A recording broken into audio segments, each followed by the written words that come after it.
Good morning. Good morning. My name is J.J. Whitney and I serve as the chaplain here at Hendrix College, and we hope you feel welcome as we gather to celebrate the next step of our partnership with Perkins School of Theology. So let us pray as we begin our time together. Loving and gracious God, we gather in this place because we are bound together by a common purpose. The United Methodist Church's commitment to education, academic freedom, service to others, all in order to form a better society. We lift up grateful hearts for the Methodist visionaries who created institutions of higher learning that would combine both critical inquiry and faith practice, for places like Hendrix and Perkins who both desire to shape young adults who will be leaders for the church and in the world. We ask now for your blessing as we endeavor to create a more intentional relationship between Hendrix College and Perkins School of Theology. Give us bold vision and mentoring capabilities, pave the way for students to seek out ministry as their life's calling, and enable us to do all in our power to equip them for the work ahead. In your holy name we pray. Amen. Well, good morning, everyone. Good morning. It is a real pleasure to be with you here today to celebrate and to sign a Memorandum of Understanding between Hendrix and the Perkins School of Theology at SMU. Given the long-standing ties between Hendrix and Perkins and the bonds we share through the United Methodist Church and our geographical proximity, it's somewhat surprising that this relationship was not formalized much sooner than it has been. First of all, could I ask all of the folks in the room who are alums of both Hendrix and Perkins to please raise your hands? Impressive. Okay, this side of the room is well represented. Can I also recognize all the members of the Hendrix Board of Trustees here today? Jim, you're not putting your hand up, but I know you're a member of the board. It is such a pleasure to have y'all join us. I especially want to welcome Albert Braunfish, who's chair of the Hendrix Board of Trustees. Can I finally ask everyone here who has been both Hendrix president and a dean at SMU to raise their hand? That would be me. And I'll come back to that in a minute. First, though, a bit of history for us all. Back in the mid-1990s, the United Methodist Church began to experience some challenges in filling its ranks of clergy, with a decline in the number of young adults considering ministry as their life's work, occurring at the very same time that a number of ministerial retirements were taking place. This has been the case even here in Arkansas, where since 2004 we have witnessed the retirement of 160 full-time ordained clergy. I see employment opportunities. The Lilly Endowment of Indianapolis, which has been a philanthropic leader nationally in issues of faith and vocation, took notice of this worrisome trend and in 2002 awarded Hendrix a very generous grant, one of many we've been fortunate to receive from them, which focused in part on mentoring Hendrix students for professional ministry. With additional gifts from our very good friends Bob and Nadine Harden-Miller, who appropriately for this partnership today split their time between Arkansas and Dallas, Hendrix was able to establish the Miller Center for Vocation, Ethics, and Calling. As a result of these efforts, and thanks to the very hard work of many on this campus, notably former chaplain Wayne Clark, where are you, Wayne? There you are, and current wonderful chaplain J.J. Whitney, 50 Hendrix graduates have enrolled in seminary since 2004. That is impressive. Part of the success Hendrix has had in preparing a growing number of young adults for the ministry has come through building relationships with our United Methodist seminaries. Every year on Facebook, I see pictures of current Hendrix students touring Methodist seminaries across the country, thanks to some wonderful support from the United Methodist Foundation of Arkansas. And frankly, I am jealous. I would love to be the tour guide sometime to go to these institutions. The partnership we are entering into today with Perkins takes these relationships and the opportunities they offer our students who are serious about careers in the ministry to a new level. I could not be happier in formalizing Hendrix's ties with Perkins. As I know Perkins well, and I know that so many of the characteristics that set Hendrix apart also distinguish Perkins School of Theology and Southern Methodist University. First, we both share strong academic reputations, rigorous curricula, and exceptional faculty. And I'm pleased to call many of the faculty and staff for Perkins my personal friends from Dallas days. Second, both have a deep commitment to engaged learning, to developing practical skills and encouraging hands-on experiences beyond the classroom. Third, both Hendrix and Perkins recognize that community is something more than a tagline or an empty ambition, but is intrinsic to the educations we offer and the examples we set for the larger world. Fourth, we are both committed, especially during the polarized and unsettled times we now find ourselves in, to the pursuit of social justice and to the empowerment of generations of young people and professionals who understand that doing well in the world means doing good, uplifting others, and addressing the challenges of our society and the larger world. Fifth, and finally, we both have lovely campuses with gorgeous brick buildings. I will admit to being very envious of Bridwell Library, which is an amazing, amazing research, but our trees are bigger, our grass is greener, and the parking and traffic are a whole lot better in Conway than in University Park. It is a pleasure to have Perkins Dean Craig Hill here in Conway today. This is the first time I've had the opportunity to meet the Dean, but I knew his predecessor very well, as Bill Lawrence chaired the search committee that hired me at SMU and was my mentor through my years in Dallas. So if Craig has anywhere near the wisdom and good judgment of Bill, especially when it comes to hiring decisions, he is a prince among men at Perkins. Before we hear from Dean Hill, though, I am very pleased to introduce a distinguished and proud graduate of both Hendrix and Perkins, and a member of the Hendrix Board of Trustees, Reverend David Fleming. David.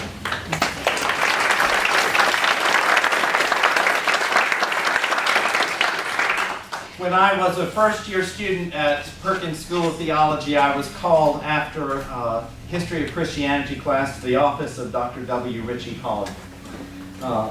Convinced that I had probably committed the act of plagiarism or had broken some trust that I should have observed in the classroom, I was relieved when he asked me a single question. "Young man, where did you do your undergraduate work?"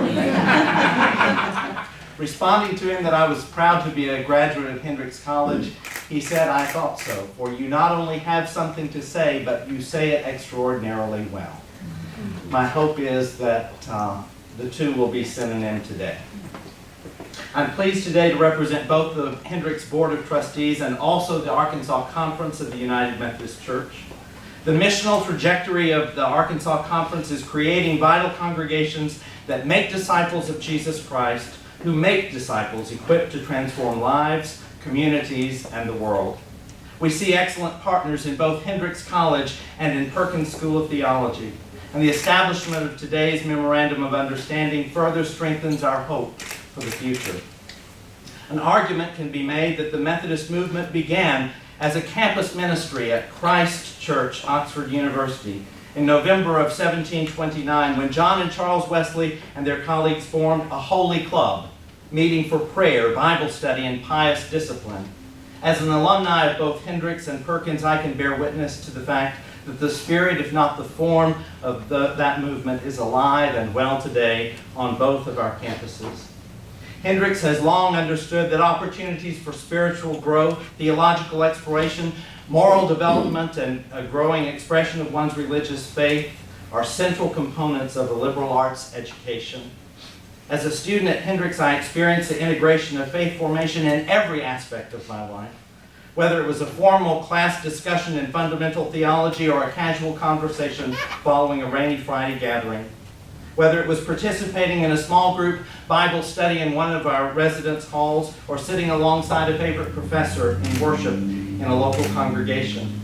Whether it was singing in the annual candlelight carol service or raising a spiritual matter in a class of an otherwise unrelated academic discipline, the experiences that underscored my Hendrix experience became seminal for my call to ministry.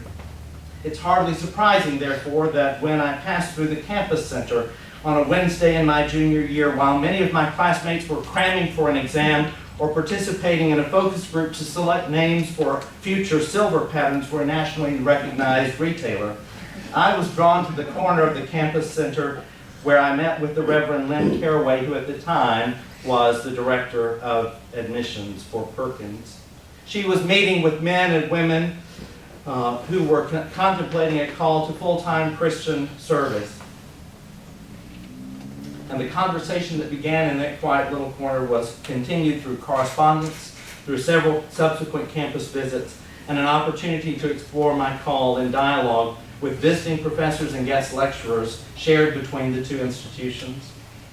Although Perkins was not initially my first choice for seminary, I quickly changed my mind when I had the opportunity to visit the campus. The strong sense of community that I had come to value most highly at Hendrix was reflected in what I encountered at both Perkins and SMU. There I found a residential community of students from a variety of academic disciplines who were living together around what we affectionately referred to then as the God Quad. We participated in classroom discussions with colleagues, prepared for a life of theological reflection and Christian service, both as clergy and as lay leaders in the church. We studied diligently in Bridwell Library, shared weekly community meals in Selectmen, worshiped alongside one another in 2 weekly worship services, toured with seminary singers in January, and visited annual conferences surrounding in our jurisdiction. In short, the odyssey which began for me at Hendrix was continued with excellence at Perkins. And while I appreciate all parts of my experience at Perkins, the dimension that best prepared me for future service was my year-long internship. The primary mission of Perkins School of Theology is to prepare women and men for faithful leadership in Christian ministry, and that is precisely defined in the mission of the Perkins intern program. And I am proud to look at the back of the room and see the Reverend Vic Nixon, who was my supervisor in the field on that internship. In my internship, I integrated the knowledge and theological reflection of disciplines that I had learned in the classroom with practical demands of providing faithful leadership within the congregation and conference that I served. Indeed, the value of collaboration between our campuses was borne out as I had numerous occasions to return to Hendrix, to study in the library here, to hear from lecturers who were visiting from Perkins on our campus here. And I continued my personal spiritual formation as well as a professional development for a life in mission and ministry. Indeed, after completing my internship and a subsequent residency in the British Methodist Church, I discovered that the experiences that I had had in the crucible of Hendrix and Perkins had best prepared me for a life of Christian service. And now, after 32 years of service to our conference, I only wish that I could return to it with the added benefit of today's Memorandum of Understanding. I'm proud of our shared endeavor and pray blessings upon the faculty, the students, and the staff that will benefit from them. And I look forward to serving in our conference and throughout the Connectional Church as we embrace a future that is sometimes filled with obstacles, but now is also bright with hope because we are better together.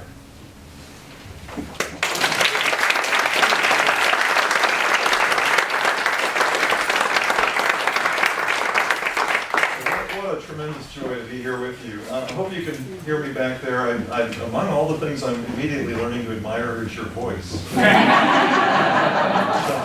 afraid I have more of an FM voice than the world's most beautiful music. I did not know. This is fascinating that Bill Lawrence, my predecessor, ran the search that brought you. The person who was brought in to oversee the search that brought me to SMU was Ann Hasselman. So I had heard from her just great things about Hendrix, and have been wanting to come ever since then. So this is particularly exciting. I don't want to forget to introduce someone else here. This is my wife, Robin, who's right here. we walk out holding hands or something, I want you to understand what's going on here. Anyway, I want to tell you, basically I want to tell you a story, and I'll say just a little bit about Perkins. But a story about why this matters as much as it does to me personally. We moved, I live in Illinois, from Illinois originally, and we moved just a little bit before high school. I don't know if you liked high school. I hated high school. It's just part of it was being, 14, whatever. But I moved from a school I really loved into one I didn't like at all. It was at a time when there was overcrowding in school. We had a split shift. I would, get up very, very early, walk uphill through snow to get a bus. And I just really didn't. I fell out of love with school in high school. My parents just couldn't understand what had happened to me, because always before that I had loved school, been very active in school. I actually graduated early from high school just to get out. But I didn't go straight to college. I worked as a page in the Illinois Senate, so I had this nice gap to do that. But I knew I wanted to be in ministry, and so I grew up in the Methodist Church. Not literally, we had a house, but so I went to Illinois Wesleyan University, almost an identical size school, very, very similar school, much the same DNA as Hendrix. It absolutely transformed my life. I just almost overnight, I fell back in love with school. We had just a marvelous religion department. I was a religion major. These folks I could respect, but they seemed to care for me. They took an interest in me, actually to an extraordinary degree, way above and beyond the call of duty. And those few years at Illinois Wesleyan really set the stage, laid the foundation for everything else that's happened in my life since then. I mean, it was just a complete change of trajectory from where I had been. So, I mean, the doors that it has created, that it opened for me. I mean, when I went ahead then and went to Garrett up in Evanston on campus of Northwestern, I was so far ahead of where most students were starting. I had 2 years of Greek already. I was able to come in ahead and start taking advanced classes. So I was taking far more upper division classes than most people. Those are exactly the kind of students that we want to come to Perkins. Where do you find them? You find them at a place like Hendrix. So it was transformational for me. As I said, everything the doors that have been opened to me since then were because of what happened to me at Illinois Wesleyan. You mentioned Christ Church College. I went to Christ Church. I was a student at Christ. That's where I did my doctorate. John Wesley's undergraduate college. I stayed on as the chaplain there and was a fellow at Yale after that. None of that would have happened without the education I had at an institution just like this.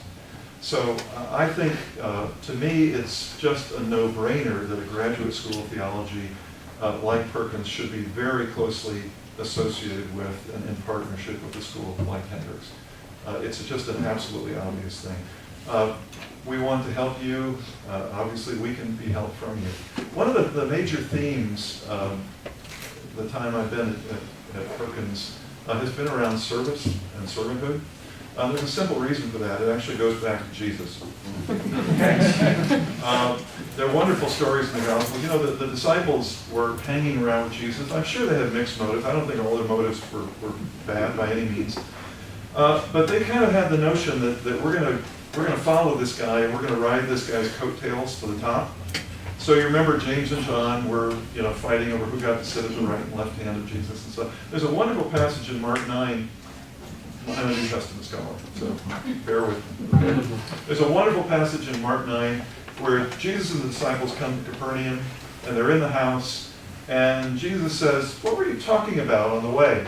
And it says in Mark, they were silent, for on the way they had argued with one another about who was the greatest. So what Jesus does is he pulls them aside and he says, well, the greatest among you will be the servant of all. This idea of servant leadership goes back to Jesus. Nobody in the ancient world raised their kids to be servants. Okay? He flips this upside down. It's interesting to me, too. He doesn't say, oh, you idiots. He might have thought that. He doesn't say, don't you know you shouldn't have lives of significance? He doesn't say that. What he does do is reverse the source of that significance. You're going to be significant to the extent that actually you are in service to others. And of course, this correlates with a lot of what we know now in psychology and so forth. If you read Books like Sean Aker out of Harvard, his books on happiness. What makes people happy? Giving themselves to something bigger than themselves. People who are chronically unhappy have one thing in common, usually. They're scorekeepers. They're constantly aware, they're constantly keeping score. Giving yourself to something bigger than yourself is where you find yourself. Sounds a lot like the gospel to me.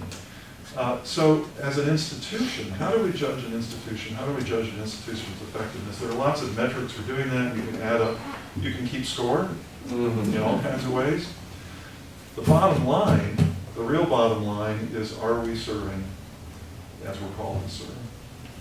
And so what this MOU is about, more than anything else for us, is are we serving as an institution? Can we serve you? One of the things that we're going to do very shortly here is, and I was talking to JJ about this already, is, so how can we help? How can we be of service to you? What can we do to help your students, to help your faculty, and so forth? And as we do that, then we fulfill what we're supposed to do, and we have a sense that actually we're on target. So I want to leave you, I think, first and foremost with that. I'm thrilled for this, and I don't doubt it will build up both institutions as institutions. First and foremost, though, it's about building up you, and particularly you who are students. How can we help you? How can we serve you? That's what makes us happy. That's where we find ourselves. So I'm delighted to have the privilege of formalizing this relationship, but all the more for what it could mean in terms of both institutions actually fulfilling their real institutional visions and goals. So thank you very much.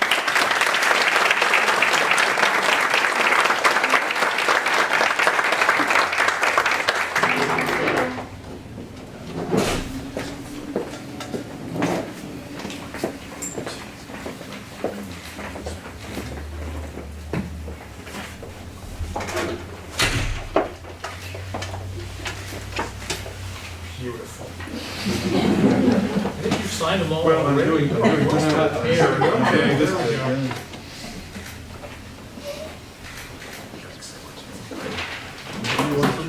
Thank you so much. I'm thrilled.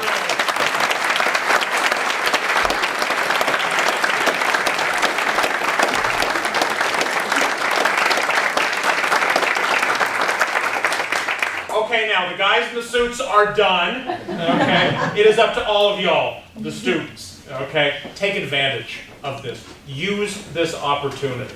I think this is something truly wonderful that opens doors and creates new possibilities for this campus, and most importantly, for those who have that calling to the ministry. It has been a joy to be here today. If you want to talk to the dean on the way out, I am sure he would be more than happy to visit with you. And thank you to all our visitors for being with us. This is a special occasion, and we couldn't be more pleased. Absolutely. Thank you.